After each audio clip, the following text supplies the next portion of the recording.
ఆయనకు సర్వే చేపియాలనేటటువంటి ఆలోచన ఎందుకు వచ్చిందంటే, కాంగ్రెస్ పార్టీ మునుగోడు ఎమ్మెల్యే రాజగోపాల్ రెడ్డి ఢిల్లీకి పోయి వచ్చిన తర్వాత కాంగ్రెస్ పార్టీలో ఉన్నటువంటి 10 మంది ఎమ్మెల్యేలు రాజగోపాల్ రెడ్డితో డిన్నర్ మీటింగ్కి వచ్చారు. రాజగోపాల్ రెడ్డి 15 మంది ఎమ్మెల్యేలకు డిన్నర్ ఇన్విటేషన్ పంపిండట.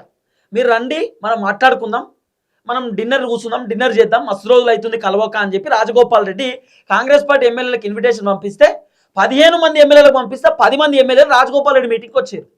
అసలు ఈ 10 మంది ఎమ్మెల్యేలు రాజగోపాల్ రెడ్డితో ఏం మాట్లాడారు, రాజగోపాల్ రెడ్డి డిన్నర్ మీట్లో ఏం జరిగింది, రాజగోపాల్ రెడ్డి ఎమ్మెల్యేలకు ఏం చెప్పిండు, ఈ ఎమ్మెల్యేలు ఏం చర్చించుకున్నారు, ఆయనతో ఈ 10 మంది ఎమ్మెల్యేలు నా పైన ఏమైనా వ్యతిరేకంగా ఉన్నారా, నా ముఖ్యమంత్రి కుర్చీకి ఏమైనా డ్యామేజ్ అవుతుందా, లేకపోతే ఈ 10 మంది ఎమ్మెల్యేలు ఉత్తమ్ కుమార్ రెడ్డికి సపోర్ట్ చేస్తురా, కోమటిరెడ్డికి ఏమైనా సపోర్ట్ చేస్తురా, బట్టి విక్రమార్కకి ఏమైనా సపోర్ట్ చేస్తురా, అసలు ఏం జరుగుతుంది?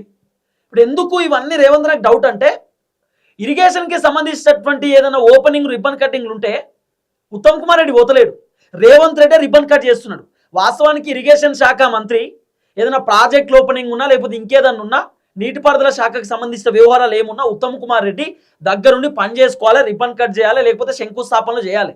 కానీ ఉత్తమ్ కుమార్ రెడ్డి మీటింగ్లకు హాజరైతలేడు. రేవంత్ రెడ్డి కూడా ఇన్విటేషన్ పేపర్లలో ఉత్తమ్ కుమార్ రెడ్డి ఫోటోలు వేపిస్తలేడు, ఉత్తమ్ కుమార్ రెడ్డిని ఎంటర్టైన్ చేస్తలేడు. రేవంత్ రెడ్డికి ఉత్తమ్ కుమార్ రెడ్డికి ఎందుకో పడతలేదు అనేది వినబడుతున్న చర్చ. ఉత్తమ్ కుమార్ రెడ్డి చెప్పినట్టు రేవంత్ రెడ్డి వింటలేడు, రేవంత్ రెడ్డి చెప్పినట్టు ఉత్తమ్ కుమార్ రెడ్డి వింటలేరు. వీళ్ళిద్దరి మధ్యన కమ్యూనికేషన్ గ్యాప్ వచ్చిందనేది కూడా వినబడుతున్నటువంటి వ్యవహారం.